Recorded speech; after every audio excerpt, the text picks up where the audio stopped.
episode 2 of the Rewind. I want to thank everybody who checked out the first episode. We took a deep dive look at Dr. Dre's The Chronic, classic album, and I love that album a lot. But I had to get my guy Kelz Vicious on episode 2 because he's the biggest Notorious B.I.G. fan I know in the entire world. So it's only right to have him on to take a look back at Ready to Die. Kelz, what's good? What's good, man? Thank you for letting me come on here and talk about what I feel like is an album that is a great album that takes a lot of the stuff that we used to get in like early '80s, early '90s hip hop, but it just turned it up a bit, and it gave us a lot of the stuff that we have today. Like I say, the embellishment rap. This is the father of the embellishment rap. The stuff that, like everybody knows somebody who may have sold crack or did something, but now everybody was Tony Montana. Right. Now, when they sell their album and if these guys was such great hustlers, how why are they rapping? or why like you say like the Rick Rosses of the world. He says he was dealing all the pounds and a yayo, but then in his book, like you say, he talked about he was living in his car. So which one is it? Right. Which one is it, man? So this album came out in September 13th, 1994. Where were you at in 94? 94. I remember this like no other. I was my sophomore year of college. It was my red shirt year playing football, and the only reason I actually ever listened to this album was because I didn't make the travel team. My homeboy Nelson, who lived across the hall from me, made the travel team. He was the man. He had all the music. So I went over there one day. They went on a trip. I didn't travel. I was like, let me listen to this because I remember I hated the initial single so much. I was not a fan, and we'll talk about what that initial single was. But you remember Veils back in the day, right? Kara. So when we would go to the club, I remember that summer I would still go to the club, and then they would play that song a lot, and I just didn't like it. And then and remember how at the end of Veils, dudes would be giving out free CDs. Yes, sir. That was one of the free CDs that was given out. And I was like, man, any dude who they giving out music free at the club, I don't want to hear. So I took that shit, I chucked it. I might have chucked it out the car on the way home, or on my way to Hot Sauce Williams or wherever I was going after the club before I went home. Or I think, like I remember I chucked the initial single, wasn't a fan, and then when I was sitting there and now coming back present day, that's September, I wasn't traveling. They was on a away trip. I was just listening, and I was like, man, that album to me, it engulfed like all the stuff that it was to be or still is to be a young man when you're 18 to 23, you don't have a direction and you're trying to figure it out. I feel like that's what a lot of it is, and that's what I really respected about this album was because if you look at it, it was like this guy he wasn't the first story rapper, but because you had the Great Adventures of Slick Rick, well, this was like the Great Adventures of Slick Rick turn up, better storytelling, better stories. But then the other funny thing is that it was about painting pictures. He painted pictures, and then he gave you bars. And then if the other thing you can think about this album too, this was like the first real dark rap album. Yeah. Because Onyx was kind of dark at the time, but Onyx got darker after they heard this. Yeah. Like, Puff lost his job at Uptown because of this album. Mm-hmm. Andrea Well kicked him out, and he had to go to Arista or whoever he was to get a deal to do this album. So that's how different it was at the time for a guy to lose his job after he and think like that was back when they did the tape and all that stuff. So it might have took a year to make an album. Yeah. I was looking at that. It took over a year to make this album, and I want to piggyback off of something Hunt brought up on the first episode. Is something I'm gonna try to bring on to all of them. So taking it back to '94, '94 had a lot of big albums, man. You had Outkast drop Sunday Playalistic in April of that year. You had, I mean, for better or worse, South Central Cartel dropped their album in '94. You had 8 Ball and MJG on the Outside Looking In drop. You had J. Rue the Damager, The Sun Is Rising. You had Warren G with Regulate drop. Then big for us, especially in Cleveland in June, Bone dropped their EP Creeping on the Come Up. Especially super big for me, the Brat dropped Functified.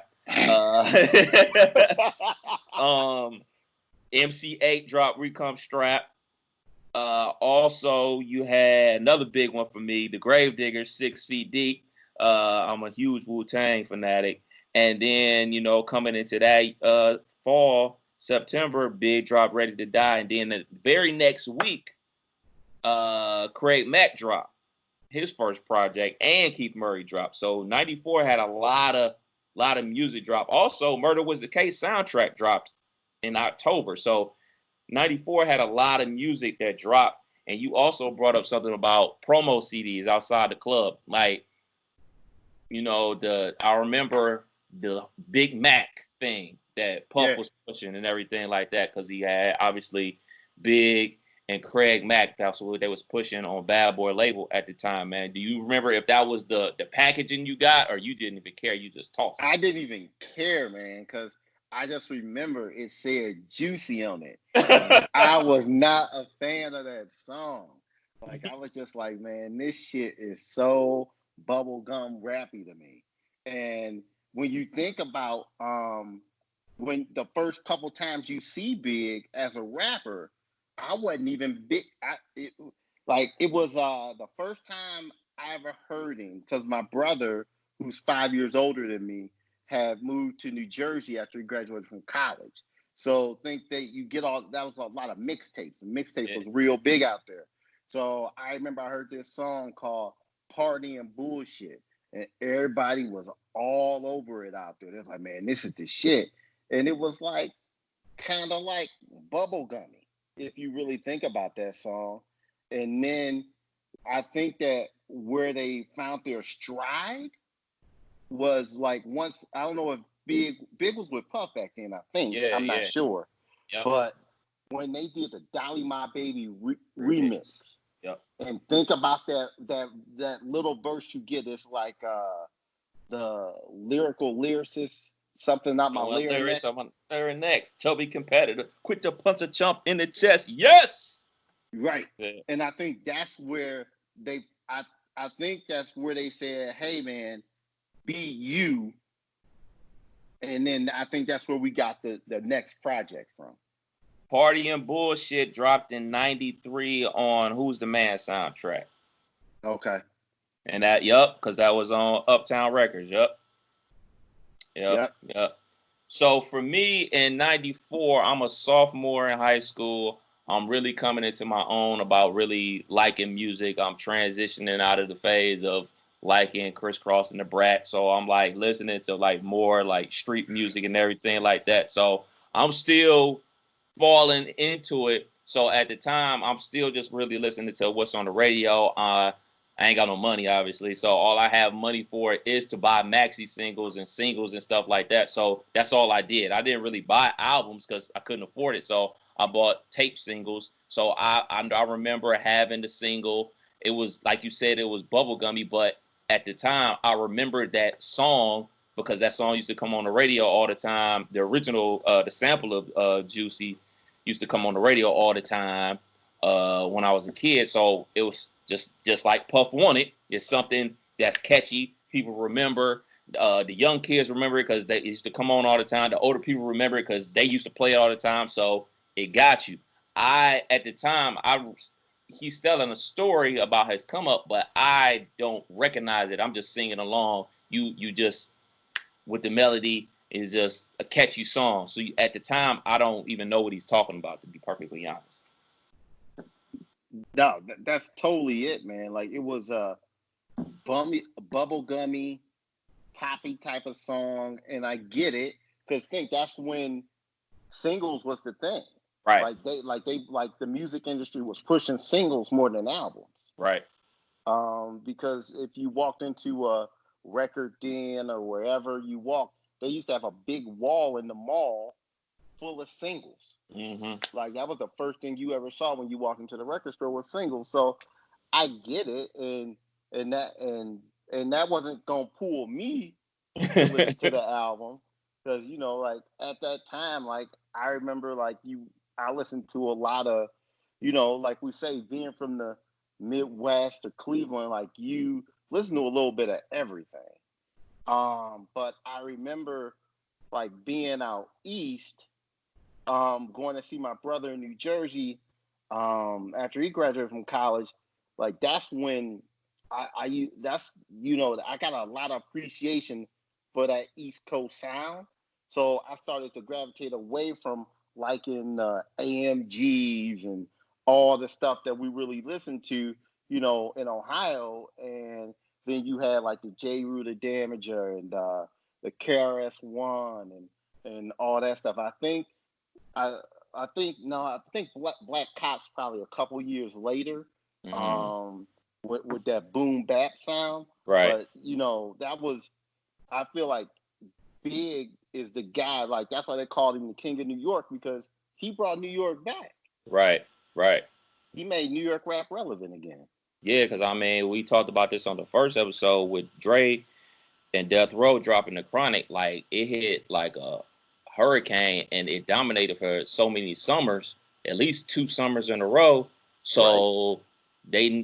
The East Coast needed something, and that something was Big. So when you listen back to this album, what was like your first reactions listening to it all the way through? Because I mean, I still listen to the album, but I was always picky choosy about what song I was going to listen to.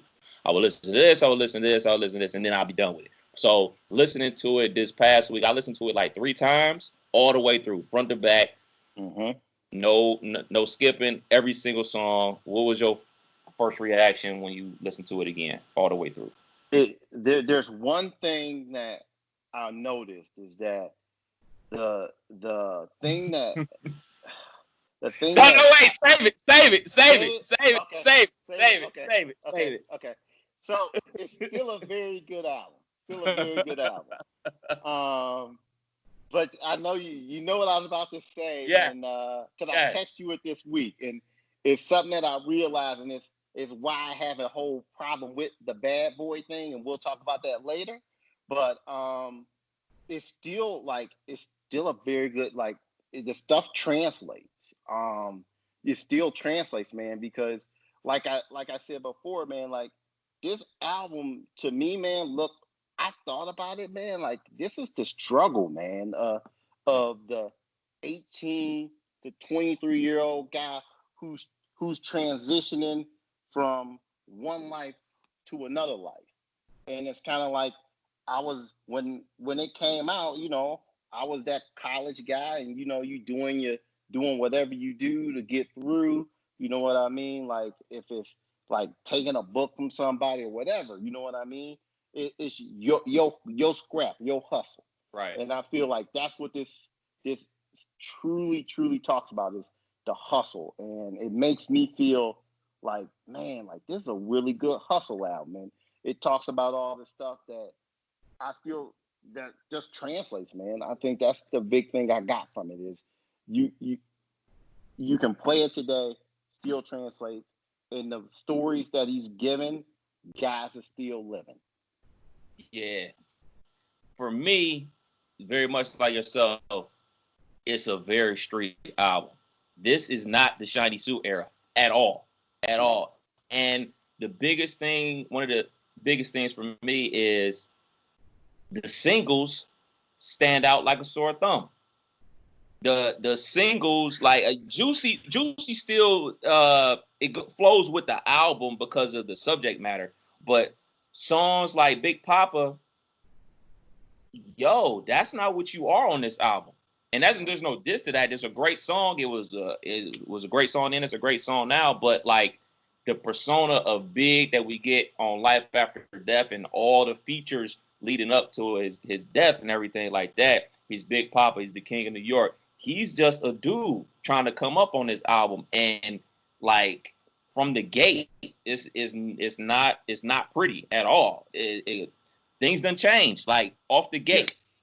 And the second takeaway from it is we don't get the arrival of Puff until track 6. Yep. Like in my head, as I'm listening to this album and I'm like halfway through it, and I'm like, yo, where's Puff at? And he finally shows up on Ready to Die doing his Puff thing, talking shit. And I'm thinking like, okay, so this is the birth of Puff talking his big shit. And like I envision them at the studio, like, okay, him dawning on himself, like, oh, this is gonna be something. Let me jump in the mix. Don't let this opportunity pass by because this is gonna be huge. It's gonna stand the test of time. So that's my vision of Puff on this album. Like I'm not gonna say he didn't believe in it, but like, you know, he just kind of was like, yeah, well, do you, and you know, we'll make it happen. And he heard it and was like, yo, I gotta have my hands on this. I gotta be involved in this some type of way. And Easy Mo B, like, he don't get enough credit as a producer. Like, I looked at the track list and I just remember Easy Mo B making a lot of beats on here. He made almost every beat on this album. Yeah. Crazy. But if you think about it, man, this was like Easy Mo B's greatest moment ever. This was his great, because think, what we knew Easy Mo B from was the Miles Davis doo-wop song. Mm-hmm. And it was a okay song, but it wasn't like he was like, sweet, man, I'm going to listen to this Miles Davis doo-wop song. And that's where I knew Easy Mo B from. But think, like, man, like that, this is his magnum opus, man. This is Easy Mo B's greatest thing he's ever done, ever will do. I hate to say it, but and not a bad project to be your greatest though. No. And then the thing you said about Puff is very true. And you know where you get into it on that Reddit die when he be like, ready motherfucker. And that's where you get it, like, because okay. in the heyday of Bad Boy, that would have been track 1. Like, hey, hold on, let me get mine off, and then y'all get yours. That he wouldn't have let an intro go. He wouldn't let great songs like Machine Gun Funk go. All these songs go without him getting his say so in. And like he more or less waited, or he saw an opportunity all the way at track 6 before he jumped in the mix. So like it stands out to me so much that like, because on any other thing, Bad Boy, he's on from the jump, and he's just not. But the one thing I will say to you though about that thing, and something that just crossed my mind, he's also the dad when the baby comes out. Okay. So I feel like he's saying, like, I'm birthing this project. Okay. And that's why I feel like, and you hear him like, yeah, in the background. But if you think about the whole painting pictures thing, I don't think that intro was Puff's idea, because the way it paints the picture, like the raps do. Because what I always say about music is, the great thing about music is songs will always take you to a time and a place. Yeah. And when you're listening to that intro, man, like when they're playing those songs, I can picture myself in a place the first time I'm hearing those songs, like the Audio 2 and all that other stuff. Mm-hmm. Yeah, like I just feel like this is one of those albums, man. There's 2 albums in my life, man, that I listen to, and they put me in a time and place, and this is one of them. We giving Easy Mo B a lot of love, but DJ Premier is also on here. And something I thought of while I was listening to it when I was like, nowadays producers have their DJ tags. Mike Will made it, or whomever the producer is, to let you know, like, I made this beat. But back then, you knew who made the beat from the sound of the beat. Like, off the jump. A Premier beat off the rip. Like, oh, it sounds like a Premier beat. A RZA beat. Who made the beats just based on how they sound. And I think DJs or producers have to use tags now because music isn't actually made with instruments anymore. It's made on computers. And so a lot of the music sounds the same. It don't matter who made it. Everybody's using the same stuff. They're using Fruity Loops and they're synthesizing beats on their computer. So a lot of that stuff, to me at least, sounds the same. So they have to identify themselves with a DJ tag, with a producer tag. But on this album, with dudes like Premier, you don't need that. You know what you're going to get out of a Primo beat. And the great thing that you just mentioned is I think the only producers on this album are the Hitman did like 2 or 3 tracks, mostly Easy Mo B, and then you got Premier. But for you to have a lack of producers, the sounds are so different. Yeah. Yep. And that's the one thing that I think maybe we got to give Easy Mo B more credit than you would traditionally even give him, because he produced so much of the album and it doesn't necessarily sound the same. Right. Like a Wu-Tang album. Yeah. I agree. So go ahead. Let's talk about the elephant in the room. For people that don't know, all right, this album, like I said, came out in 94, and that was basically the era of heavy sampling. And for people that made the music back in the days that a lot of hip-hop guys sample their music from, they want their cut. Because if you make a song in 1975 and you took a whole break beat or a whole bridge from it in 93 and made millions of dollars off of it, of course you will want your cut. So after this album came out, blew Bad Boy Records up, blew Puff up, blew everybody on the label up, they started making a lot of money and people wanted their cut. So they had to recut this album without certain samples because they couldn't get clearance, they couldn't work deals out. So the biggest song, like for me, that it affects is Machine Gun Funk. Yes. And it's the smallest thing in the world. It is so small, but it stands out so much to me on Machine Gun Funk. This is a major pet peeve of yours. Yes, man. Like, hey, George Clinton, man. Hey, George Clinton, man. Somebody start the hashtag and send it to Puffy.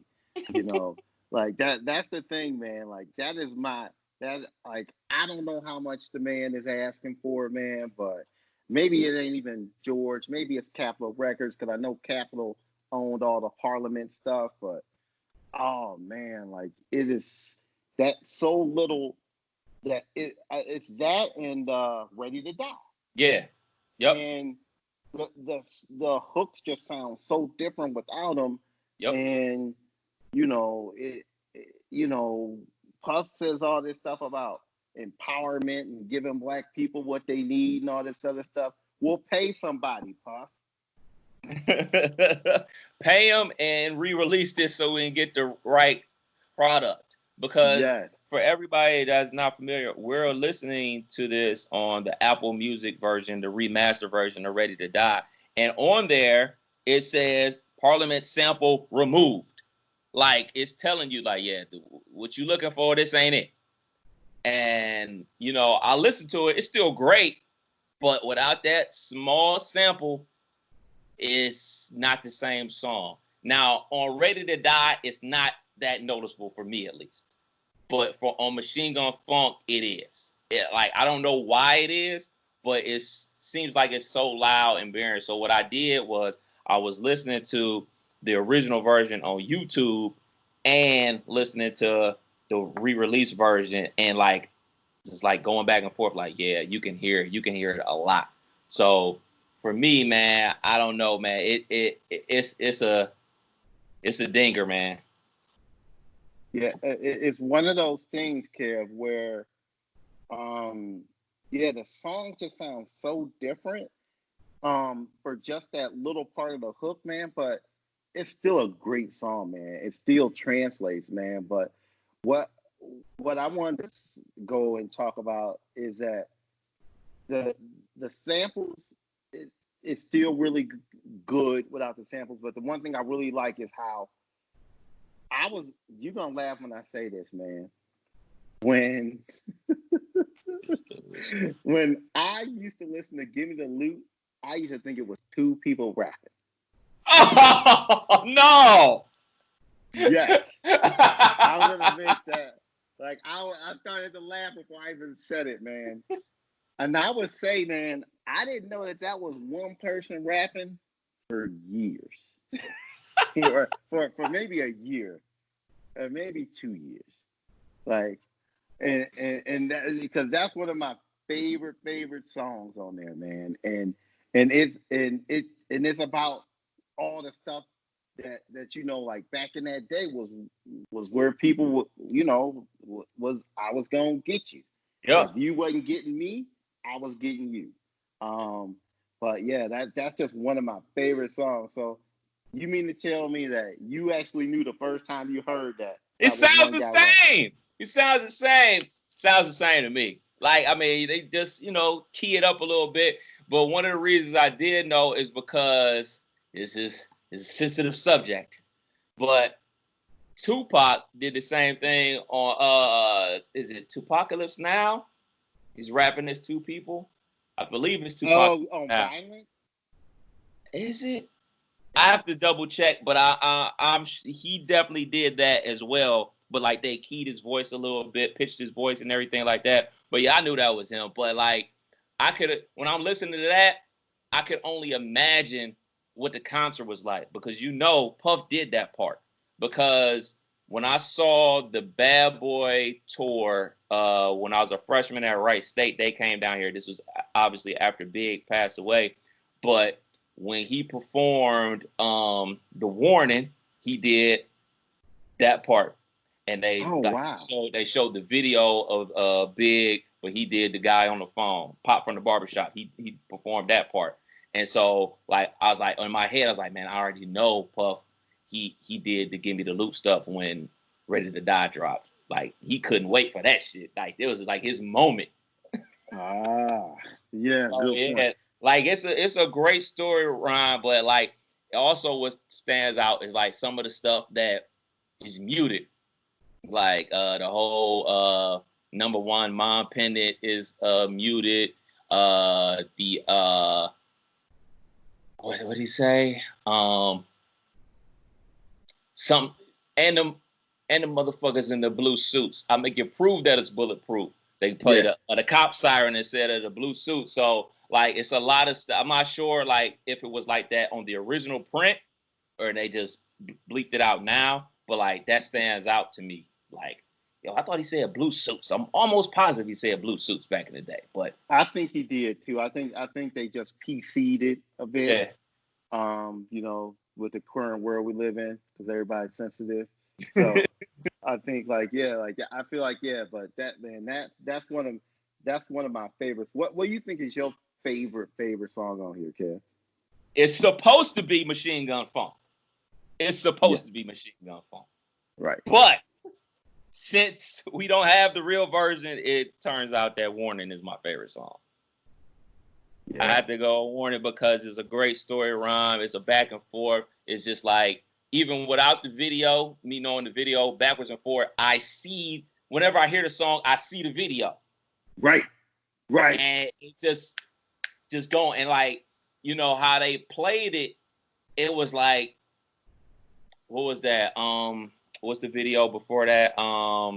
Big Papa, the Bam, bam. Big Papa video, and they're setting up the Warning video in Big Papa video. So I see those videos whenever I listen to those songs. But in a perfect world, it would be Machine Gun Funk. Unfortunately, we don't have the real version, so I go with the Warning. What about you? Um, man, like I would still say. like Machine Gun Funk is like the original is still my favorite, man. But I would just think like based upon the time and based upon what was going on in my life at that time, I think it was Gimme the Loot, man. Like I My because bad. I remember, man, there was this phase where me and a group of guys was doing some stuff, and I just remember like we were listening to that song before we went. You know what I mean? And, and that was just like, man, it's like that was the thing. But um, the one other thing I wanted to talk about on this album, man, is that like Big was like the reporter for the street, Yeah. and you could see like this big dude who was sitting there like he was like the ghetto newscaster. Like everybody said, "Oh well, this guy's the newscaster," but like they wasn't painting the pictures because if you think about things like you talked about things done changed, Mm-hmm. and he'd say, you know, talk about the guys with the gazelles and then what the dudes are now, Yeah. and like talking about the barbecues and where it is now, and just how the street. And he'd say, you know, what's it something? Believe me, like a real street niggas ain't having this shit. Right. Yeah. True. True. Super true. And another big standout for me is one and only one feature on this entire album. That stands out for me big because I'm not 100% sure, but I'm almost positive that there's 3 verses on every single song, Yeah. and every verse is at least 16 bars. So for one guy to write all them lyrics and carry an entire album basically by himself lyrically is amazing. And that one sole feature is Method Man, one of, in my opinion, one of the greatest feature artists of all time. Whenever Method's featured on a song, he comes to play. People can say whatever they want to say about Method Man and his solo projects, my brother included. But when Method Man is a guest on a song, I don't care what I'm doing. I'm skipping to that song first, and then I'll go back and listen to it. Because Method Man, as a feature artist, is undeniable. He spits bars, and of course, that song is called "The What." And I actually made a clean version of that song to play on a feature I got on my radio show, the Noon Throwback, for Big's birthday that just passed this week. So I was like, man, I got to get that on. That used to be my joint because I listened to this album. I was like, yo, I got to play that. So I made a clean version of that to play on the radio. So what didn't that Method Man album drop the end of '94, like early Yep. '95? I want to say, I think it was December of '94. Yep. Yeah, because I remember I was home for winter break and guys was trying to tell me, hey man, this Method Man is hard. And I'm like, man, this guy Bring the Pain and maybe Meth vs. Chef? It just really, it's a tough listen, man. I'm gonna Yeah, go back and listen to it. It probably won't make the cut for the rewind, no. but I'll go back and listen to it. But no, let me see. Studio albums to Cal, November 15th, 1994. Yep. Um, Cal. and then the other thing that we were talking about when you were talking about the feature thing is if you really look at it, man, a lot of albums didn't have features. Like I think the West Coast did features, but the Right. East Coast guys didn't because if you look, that's around the time of Illmatic. Illmatic's got one feature, maybe uh no Q-Tip, Mm. One Love, but Yeah. but he produced it. Is that more like a sample though? Yeah, I Uh, don't know. oh no. But But yeah, like that was, man, like you say, he held up, man. He said that this is my album. I'm showing you where I'm going, and there's not a lot of fast forward value right. in this. There is some definite fast forwards. Um, there's some stuff that I can't, I couldn't listen to then, and it's really, really hard for me to listen to now. All right, what are they? Let's give it. All right, hold on, wait. Before you do that, is it more than 3? Let me look at my list here. Like, I will give Juicy a pass because You got to. You yeah, got because to. the top 40ness of it, I gotta give it a pass. It's kind of like Nelly sold 10 million albums, so the album must be okay, even though I might not like it. Like if 10 million people bought it, it must be okay. And this album only sold 6 million, and it's a lot better album. Yeah. But I will get Juicy a pass, but I will tell you the stuff that will not tread water for me is 2 songs. Friend of mine is awful. Oh and God. and then That like, what the fuck is this? like it's you know what it is? They did it on the second album too. What do you do when you're that song with Kim, Yeah. Lil Kim? It's the exact same song. What Maine and Hunt would say, that will be a fuck off Song. I disagree with them totally with that, You by don't the think way. that's a fuck off song? No. It is, but they like, oh, it's a fuck off song. You get that pass, like, nah, man, not this song is bad. It's not even like a Tupac, what's your phone number? Bad. Like that's a fuck off song, but it's a funny song. Like Player Hater. It's a fuck off song, but it's still a good song. Like That's a great it's fuck off not. song. Yeah, this is not a good song at all. It wasn't then, and it sure the hell ain't right now. Oh man, that was tough. That was a tough listen. That's the worst song. And the second worst song, or maybe the worst song for me, and it is just because I hate to say it, man. There's like 5 reggae songs I like in my lifetime. So this one will not make the cut on the 5 reggae songs I like in my lifetime. That's why I didn't watch Beanie Man last night. There It wasn't was a a chance party. in hell. It was a party. No, thank you, sir. But respect and Woo-hoo. and I think I know why they did it. Like Diana King was big because she had that song "Shy Guy" from the Bad Boy soundtrack, Okay.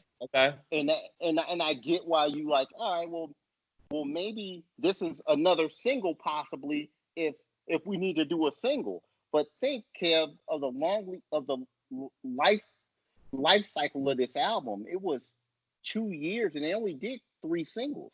Right. So if they needed a 4th single, maybe that's where they were going. Ooh, good thing that didn't happen. But they just remixed them. Yeah. That's what they did. So they just they remixed One More Chance Yeah, we gonna get into that.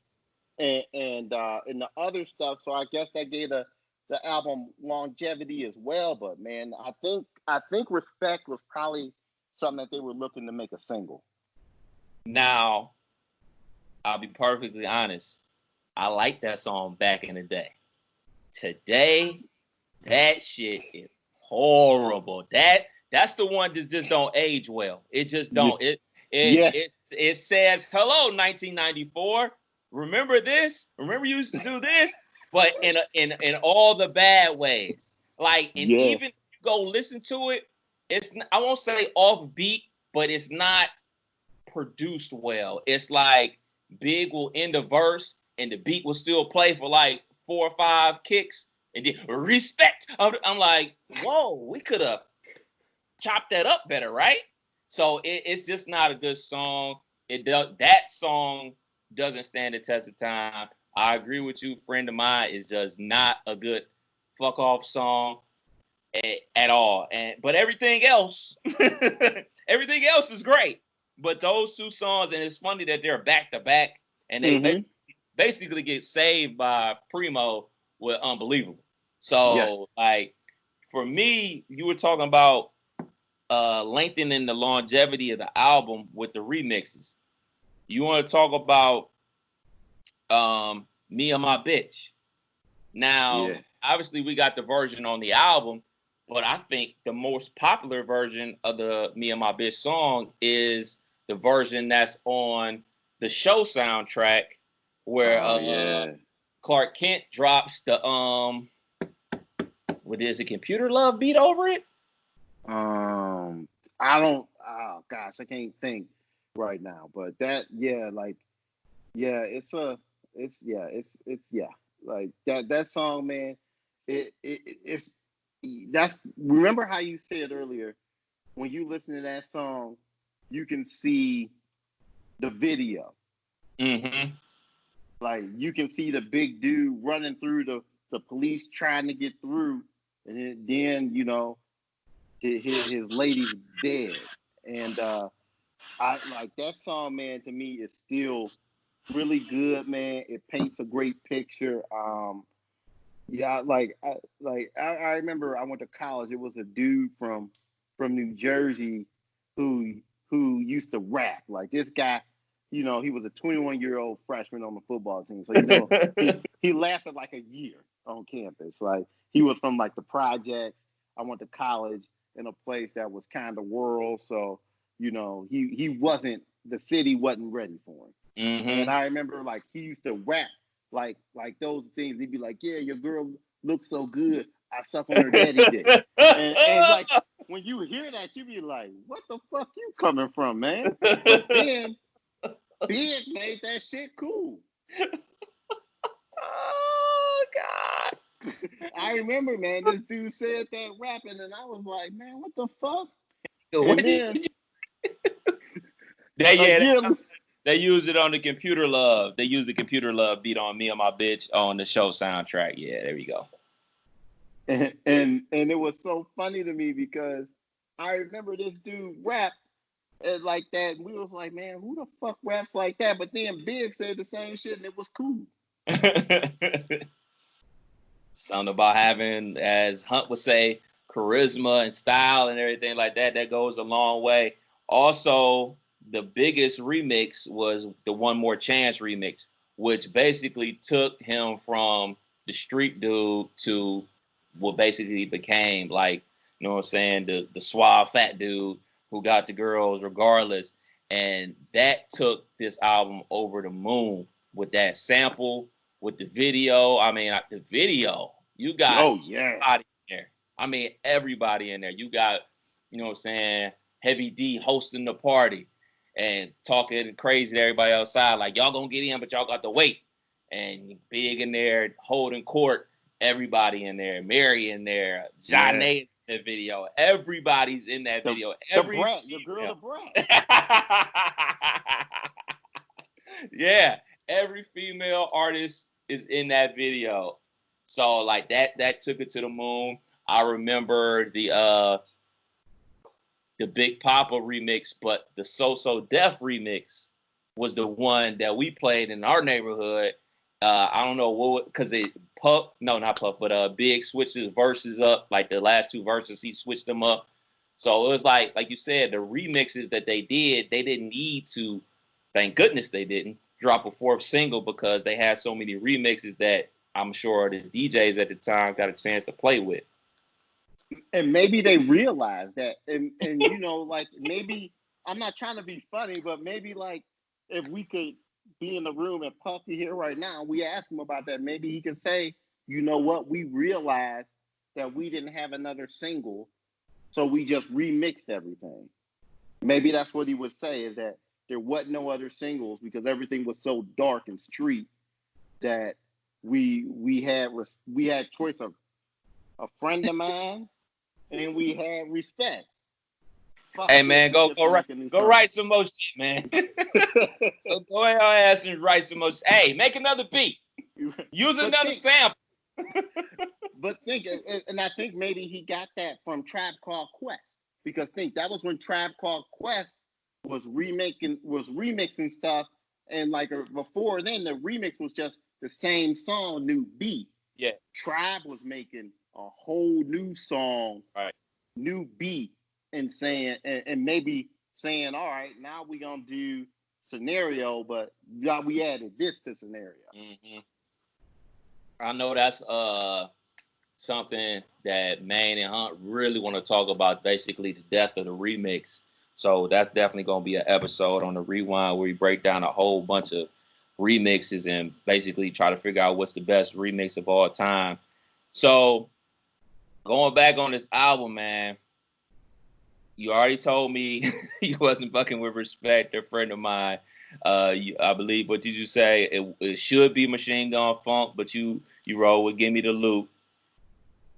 How does you think this album, if you was gonna introduce it to somebody that's say 18 years old, how do you think they would receive this album? You know what, man? Like, I think that, to be honest, that the they don't want to listen enough to respect it or like it. Like, I have nephews, and we talk about this all the time. Is that they? I feel like they just looking for the hook, Right. and like the interesting thing is, like, the guy like the RZA never had hooks. Right. So, Shit, like, you had a song with Shaq. Said the song was called No Hook. right, and so I think that, like, it may not translate to a lot of those people, and maybe they'll say, like, oh yeah, man, it's cool, but like it ain't sing songy enough for me. But how I would try to sell it is like, hey, this is a song that if you album, if you really listen to it, this is probably where you are in your life, depending on where you live and where you're growing up and what's going on. Because like I said, like you and I and Hunt, your brother, we all grew up in like middle class, neighborhoods, lower to upper middle class level. Like, we grew up with everything. And so I think that we actually grew up with a major disservice, because think how we grew up, we thought everybody got along, black people and white people hung out together, they went to the same parties and just did stuff. Right. And this album, and like it like took me back to like seeing like that other part of my life where I knew dudes that hustled, I know dudes who got caught up, I know dudes who died. You know what I mean? And this is what like, I feel like any guy who's going through and had some pain in his life, like, can respect this album, because if you really listen to it, man, there's a guy with a lot of problems and trouble on his heart and on his mind. Absolutely. I mean, the last track, Suicidal Thoughts, like it's a very tough song to listen to. Like, oh yeah. Like, I mean, granted, this is the remastered version, so that's not where the album ends on the remastered version, but on the original version, that's where it ends, and that's why we have the next album, Life After Death. I mean, this album basically tells an entire story from front to back. Yeah. But like, Suicidal Thoughts is a tough listen. Like, it's like, yeah, it kind of reminds me of like R.I.P. to him, but Juice WRLD. Like, a lot of his music was dark and dreary, and like, man, I'm having emotional problems and I don't know where I'm headed in my life. So that's what that kind of like reminds me of. So like, songs like that maybe could rock, but I'm looking back over this.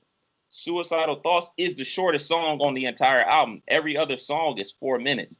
For me working in radio, like, there's like rarely a song now that's over 3 minutes and 15 seconds long. Most songs are, all right, two songs and a hook, and we out. And they're not giving you 16 bars. They're giving you 12 hook, we out. Like, that's it. Like, so you talk about attention span and being able to sit down and listen to an album all the way through, or listen to something and enjoy it. Maybe they don't have the attention span for it. I would recommend, anybody checking out this album that's getting their first dose of rap music. Like, this is telling you a part of rap music, because I hate when people say rap music is one thing. It's not. It's not. No. Hip hop isn't one thing. This is a story. It's a part of it. You know what I'm saying? You have to have everything involved. You have to have that party element. That's necessary, because that's where it all began with parties. You have to have that, but you also need that street element, and there's different stories to the street element. Like, you have for lack of a better word, the real street element, which is this is real. Yeah. What one of my favorite groups of all time, the Clips do and Ross do, they expand upon it. They tell you these mythological stories, and they big bosses. Like, that's not real, because if it was real, you wouldn't be rapping. But Right. it's still needed, and you Right. still need the party songs as well. So I think it's all encompassing. You need it all. You can't just have one. You can't just be turn up all the time. You can't just be drug rap all the time. You got to have Right. everything. And I think ultimately that's what this album gives you, especially if you include, the remixes and everything like that. One thing you forgot to mention, you brought it up, but you didn't capitalize on it. When your brother hears this part, he's gonna get so mad. But one of those extra songs on there, man, woo, I was is the going. smoke. He. I'm texting with him right now. He out ripping and running. So I'll probably just do a separate episode with him about this song, because he hates it to the core. But yeah, like, I'm glad these two songs are on here. We'll Yes, not the easy one out. Just Playing Dreams. It was just a play song. That's almost like a f off song to me. but it's bars. It's a good one. Yeah, it's bars. Recently Nicki Minaj remade her version of it on her project that dropped probably like 2 years ago. It's a playful song. I remember seeing an interview with Escape, and they got offended by the song and everything like that. But for me, it's just a playful song. But the real song that we want to talk about, Who Shot You?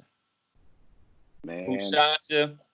That's one of the best hip hop beats of all time. It's a small sample, but the drums on there, the bass line on there, and then more importantly, the bars. The man, bars. like the bars made the Puffy dance cool. Cause I remember I seen them perform this. Did you ever see it when they performed it? And you got Puff just doing his dance in the background, and he was and man, like this song, man. When I first heard it, man, it gave what he say the cold or man. I felt the cold, man. Like it made my spine shiver, man. Like it was, man. Like this is just great bars. Like this is kind of like it's kind of like a battle rap song. Yeah. If you and you can think like a lot of battle rappy guys is they can't write songs.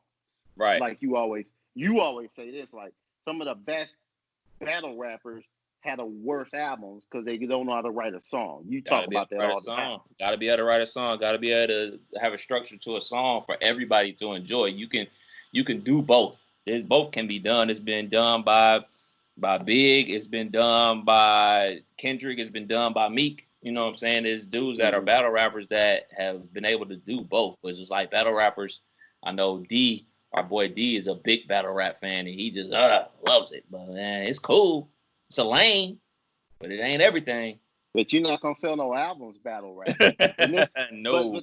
but they said Big used to be a battle rapper too. Right. And that's the thing that like maybe some of these guys who call themselves battle rappers can take is like, hey, this guy found a way and he found a lane to paint pictures about people, but in a good way. And you can take production is part of it, but I feel like you can take the production away and drop a lesser beat on some of these songs, and I feel like they still be good. Yeah.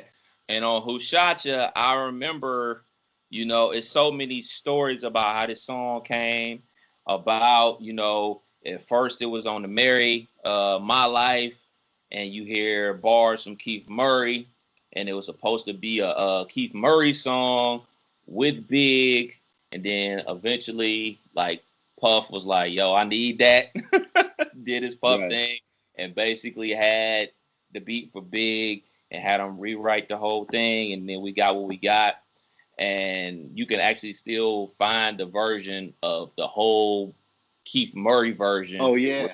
Murray spits on there, dog. Murray goes in on this beat. And then, we can't leave without talking about it. We have is this a diss record at Tupac for the hit 'em up situation. Did you ever think this was a diss back at Tupac?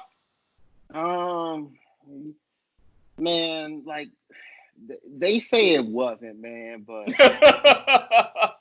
you hear and like I'm not the biggest Pac fan out there.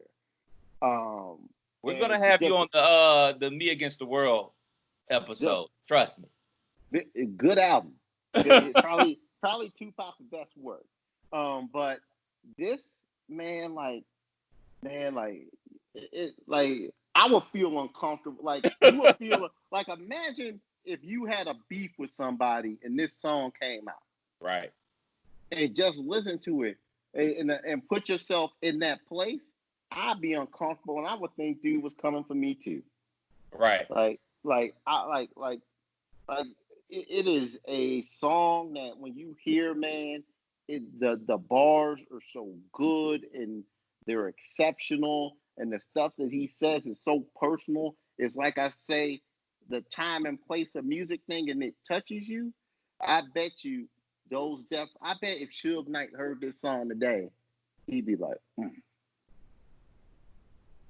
How couldn't Tupac and Death Row think this song was about them?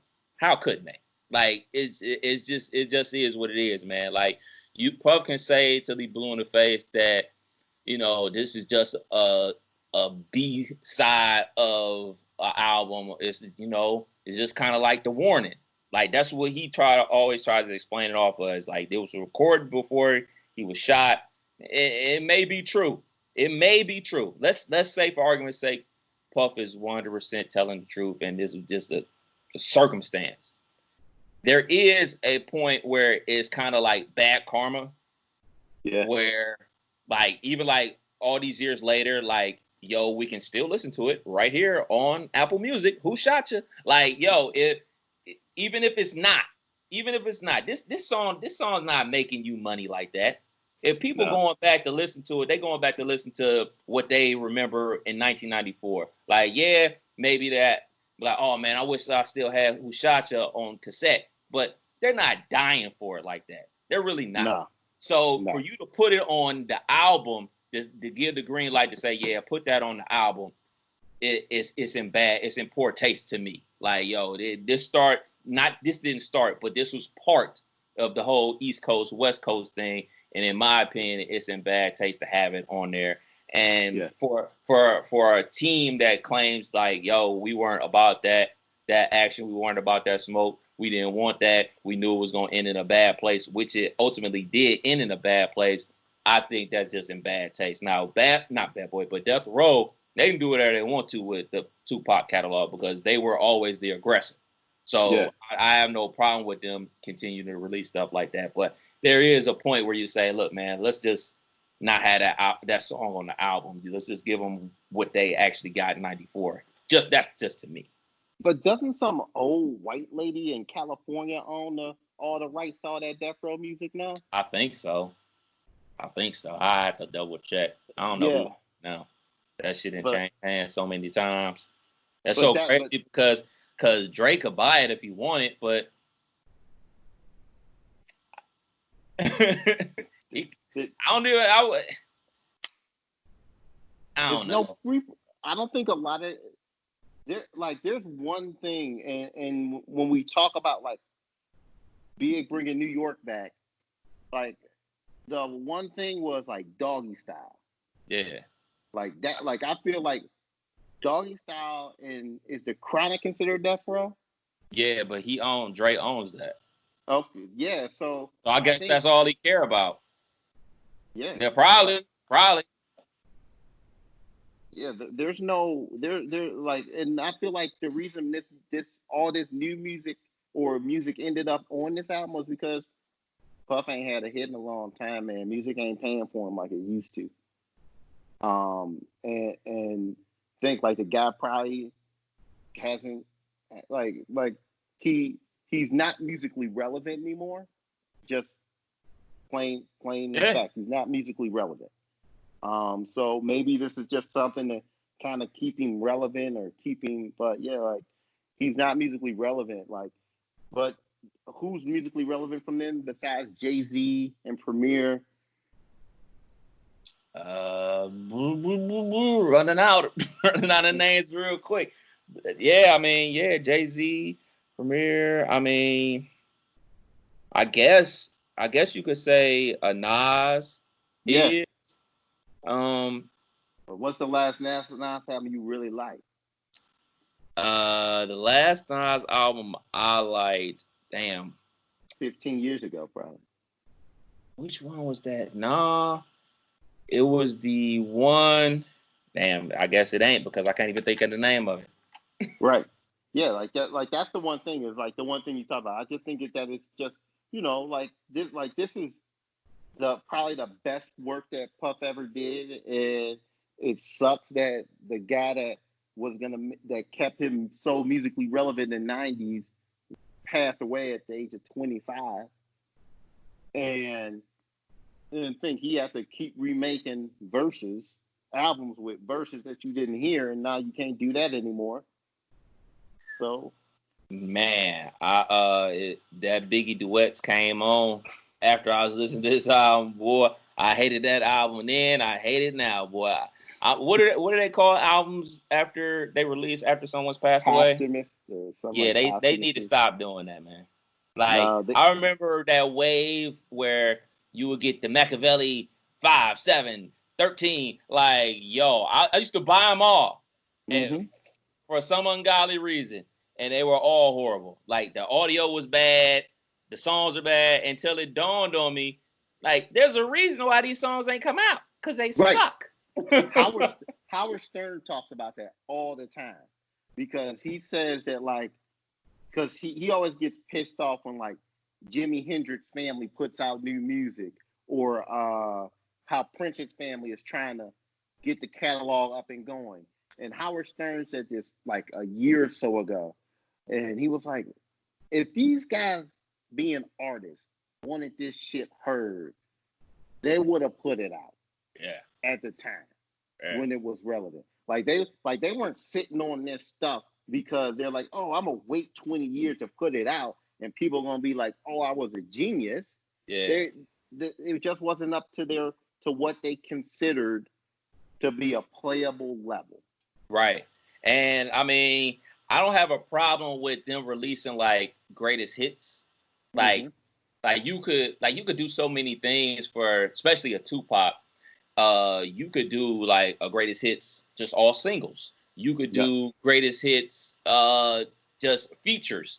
Like, and you can do the same thing with Big. Like, you can do greatest hits, the best verses from Big. Like, you could do so many things. I guess it isn't relevant now because of the way technology is with Spotify and Apple Music. You and I can go ahead and personally make our own playlist and share it with each other. Like, there it is. So I guess it's not feasible or not necessary for a label to do it anymore. But like you could do things like that. I'm just not a fan of those type of projects. But like actually a one that was pretty decent was I believe it was Faith, The King and I. Oh, I didn't. It wasn't horrible. It wasn't that bad. It was a lot better than I thought. I listened to it a couple times last year. It actually had one or two unreleased verses from Big on it. And the way they chopped it up, they used him more as the hook guy on the songs. And it was chopped up very well. I like the way they did it like that. I didn't have a big problem with. But like a guy like Big, he don't have a lot of verses out there. Basically everything you ever heard from Big, once you've heard it all. Like, but with Pac, like I know there's still unreleased verses. Like that's amazing that he lived in the studio that much. But it also says to the point that like I know you're not a big Pac fan and you like Me Against the World the best, but like the quality of music can't be the same if you jumping from studio A, lay down a verse, to studio B, lay down a verse. Like it can't be the same. You can't be coming up with the same passion. You can't be coming up with the same penmanship. You can't be coming up with the same bars. Just jumping from studio to studio is like you just like a factory just trying to push out records. So like that's where I get very weary with a whole bunch of artists releasing stuff after they passed away. I know Juice World, his family is going to be releasing some music. Now, maybe that album was already in the works. Pop Smoke, they got one getting ready to release. That was already in the works. So, you know, it's a give and take. But like someone like Pac and Big, like just leave it alone. Give us just let us have what we can listen to and just let it be. And maybe with his mom, with Tupac's mom passing away, maybe we won't have to hear nothing else because we don't know who has the catalog or who has the rights to the catalog. I thought his sister had it now. I just hope that we don't hear anything else. And the other thing that I wanted to talk about this album that we didn't mention, and how versatile of a rapper Big was. Yes, good, yeah, good call. Because the guy was so versatile because he shows you so many styles of rap, and like you don't get that as much here as you get in Life After Death, where the guy says, "Oh, I can rap with Jay-Z, I can rap with Bone," and that just shows how good of a rapper he was, and why I still put him in my, you know, if everybody's got a Mount Rushmore for every subject, he definitely makes my Mount Especially Rushmore. Nowadays, this quarantine got lists on top of lists. Yeah, Paul Pierce say LeBron ain't that good, but P double tripping. P double my dude, but he tripping. Yeah, but that's the one thing that I miss about the rappers today, because like you, I try to stay kind of current on stuff, right? But there's certain stuff that I'm just not into, and I give it a shot. But you know, I think Big today could get on a Drake song, or a Little Yachty song, whoever. You know what I would like if you could take Big and bring him into the modern era, and they always talk about like the super groups. Like, I think that Big and Drake will probably be the most ridiculous album you could ever hear. And then I think who you need the third member of that group to be is Future. Hooks only, though. Hooks only. Yeah, hooks only. But I would. That's what I would love to see, if you could bring Big in the Days era.